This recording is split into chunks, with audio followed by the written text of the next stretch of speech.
Yes 10th class अपना chapter human system, इसमें system अपने चल रहा है डाइजेस्टिव सिस्टम। डाइजेस्टिव सिस्टम में जो ऑर्गन पार्ट में लेते हैं mouth, pharynx, oesophagus, stomach, small intestine, large intestine, rectum, anus. और जो ग्लैंड पार्ट लेती है वो है salivary glands, liver and pancreas. ये सारे मिलकर एक कैनाल बनाते हैं। ये जो सिस्टम है उसको एक कैनाल बोलते हैं, एलिमेंट्री कैनाल या डाइजेस्टिव कैनाल भी बोलते हैं। ठीक है, तो ये एलिमेंट्री कैनाल और डाइजेस्टिव कैनाल में जो ऑर्गन और ग्लैंड्स है वो ये है सारी। अपने पिछले वीडियोज़ में माउथ में पढ़ लिया डाइजेशन कैसा होता है, फेरिंग्स में पढ़ लिया, इसोफेगस में पढ़ लिया, स्टमक में पढ़ लिया, स्मॉल इंटेस्टाइन में पढ़ लिया और रिवीजन भी कर लिया। आज मैं रिवीजन करा रहा हूँ स्टमक और स्मॉल इंटेस्टाइन का।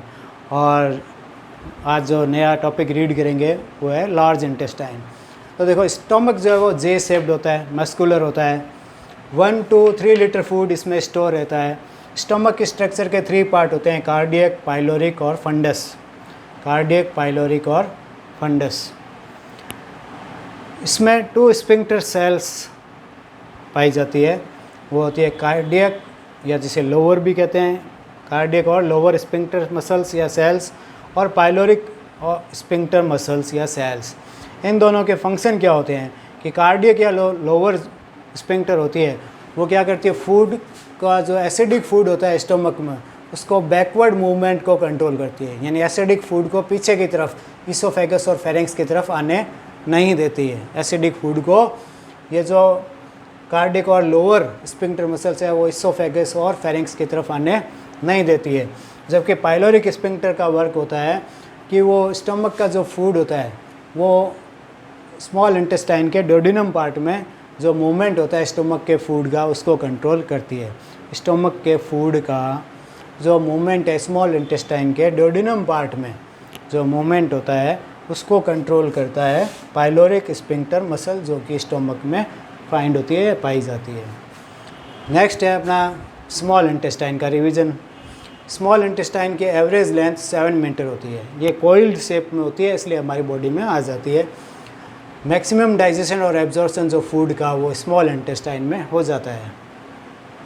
इसके 3 पार्ट होते हैं, ड्यूडेनम, जेजुनम और इलियम।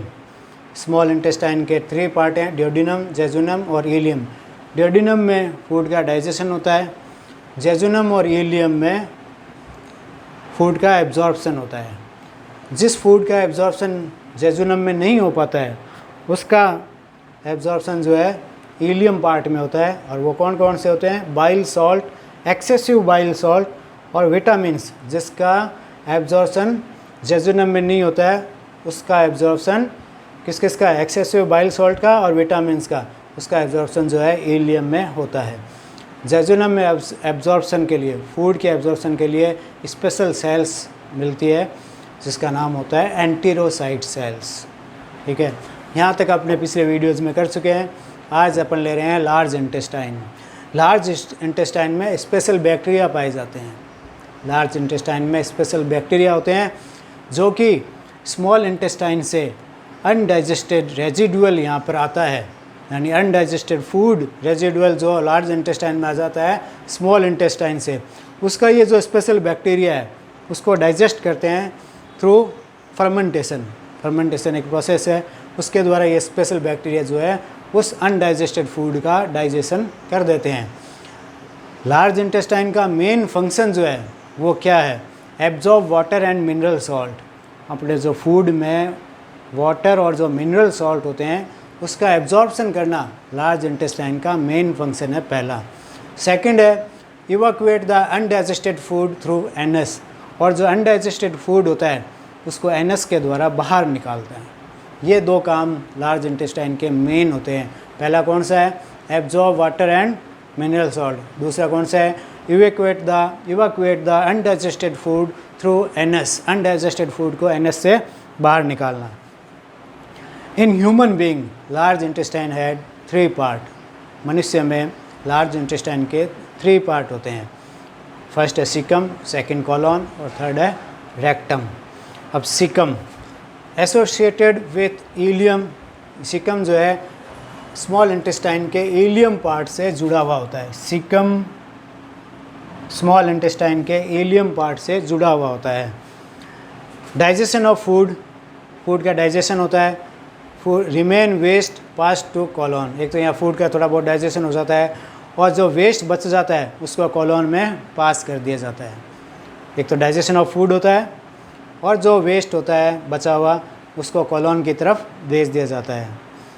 यहाँ पर एक वेरी इंपॉर्टेंट ऑर्गन मिलता है 4 to 5 इंच लॉन्ग, जो कि 4 से 5 इंच लंबा होता है। ट्यूब शेप्ड ऑर्गन होता है जिसको बोलते हैं वर्मी फॉर्म अपेंडिक्स, हिंदी में बोलते हैं कृमि रूपी परिशोषिका, वर्मी फॉर्म अपेंडिक्स। ये क्या है, ये ऑर्गन अपने बॉडी में अभी काम का नहीं होता है, तो इसको क्या है ऑपरेशन के द्वारा अलग कर दिया जाता है, क्योंकि इसका कोई काम भी नहीं है। आज से 200-300 साल पहले ज़रूर हो सकता है, ज़रूर ये कोई काम डाइजेशन में काम करता हो, लेकिन अब इसका कोई काम नहीं है। बड़ी जो कंट्रीज़ है, यूरोपियन कंट्रीज़, अमेरिका वगैरह में बच्चा जब जन्मता है उसी समय इसको ऑपरेशन के द्वारा हटा दिया जाता है, क्योंकि ये जीवन काल में पूरे लाइफ स्पैन में मनुष्य के ह्यूमन में कोई भी काम नहीं आता है। Caecum junction of large intestine and small intestine, caecum part जो है लार्ज इंटेस्टाइन और स्मॉल इंटेस्टाइन का जंक्शन है, दोनों को जोड़ने वाली जगह है। लार्ज इंटेस्टाइन और स्मॉल इंटेस्टाइन को जोड़ने वाली जगह कौन सी है? Caecum part of large intestine. Next part है colon, ahead of caecum, caecum के आगे वाला भाग कॉलॉन होता है। 1.3 metre long inverted U shape, ये 1.3 मीटर लंबा होता है। इन्वर्टेड यू शेप, उल्टे यू के आकार का होता है। इसके 4 पार्ट्स होते हैं, फर्स्ट है असेंडिंग, सेकंड है ट्रांसवर्स, थर्ड है डिसेंडिंग और फोर्थ है सिग्मोइड। असेंडिंग, ट्रांसवर्स, डिसेंडिंग और सिग्मोइड पार्ट, इनकी सबकी लेंथ अलग अलग होती है। असेंडिंग की 15 सेंटीमीटर होती है, ट्रांसवर्स की 50 सेंटीमीटर होती है, डिसेंडिंग की 25 सेंटीमीटर होती है और सिग्मोइड की 15 सेंटीमीटर होती है। ये डक्ट होती है, नलिकाएं होती है। असेंडिंग, ट्रांसवर्स, डिसेंडिंग और sigmoid 15, 50, 25 and 15 centimetre long duct like structure are found in colon part. Next है रेक्टम, रेक्टम टर्मिनल एंड है, अंतिम सिरा है, लास्ट वाला पार्ट है अपनी पूरी एलिमेंट्री कैनाल का। रेक्टम 20 सेंटीमीटर लॉन्ग होता है, यह 20 सेंटीमीटर 20 सेंटीमीटर लंबा होता है। इसका जो 3 सेंटीमीटर पोर्शन है वो एनल कैनाल कहलाता है। 3 centimetre portion of rectum is called anal canal, 3 centimetre. This anal canal is opens in anus, यह जो एनल कैनाल है वो एनस में जाकर खुलती है। रेक्टम में 2 टाइप की स्फिंक्टर मसल्स पाई जाती है, फर्स्ट है एक्सटर्नल और सेकंड है इंटरनल। रेक्टम में 2 टाइप की स्फिंक्टर मसल पाई जाती है, एक्सटर्नल और इंटरनल। अब स्फिंक्टर मसल का वर्क है वो यही होता है कि फूड के मूवमेंट को एलिमेंट्री कैनाल में कंट्रोल करना। फूड का जो मूवमेंट होता है माउथ से लेकर एनस तक, उसमें ये स्फिंक्टर मसल ही कंट्रोल करती है। हर ऑर्गन में अलग अलग टाइप की स्फिंक्टर मसल पाई जाती है फूड के मूवमेंट को कंट्रोल करने के लिए। तो रेक्टम में भी पाई जाती है एक्सटर्नल और इंटरनल स्फिंक्टर मसल, जो कि फूड के अनडाइजेस्टेड फूड जो एनएस के थ्रू बाहर निकलता है, आउटवर्ड्स जाता है, उसका कंट्रोल जो है वो ये स्फिंक्टर मसल्स करती है। Undigested food through NS and outwards जाता है, बाहर निकलता है, उसका कंट्रोल कौन करता है? उसके मूवमेंट को 2 sphincter muscles are found in rectum, these are external and internal sphincter muscles. तो ये एक्सटर्नल और इंटरनल स्फिंक्टर मसल्स जो है वो फूड जो अनडाइजेस्टेड फूड जो है एनएस के द्वारा जो बाहर निकलता है उसको कंट्रोल करते हैं। आज इस वीडियो में इतना ही। वीडियो को लाइक, शेयर और सब्सक्राइब ज़रूर कीजिएगा, और कल अपने नेक्स्ट वीडियो में इसमें लेंगे ग्लैंड्स के बारे में। अगले वीडियो में ग्लैंड्स के बारे में पढ़ेंगे।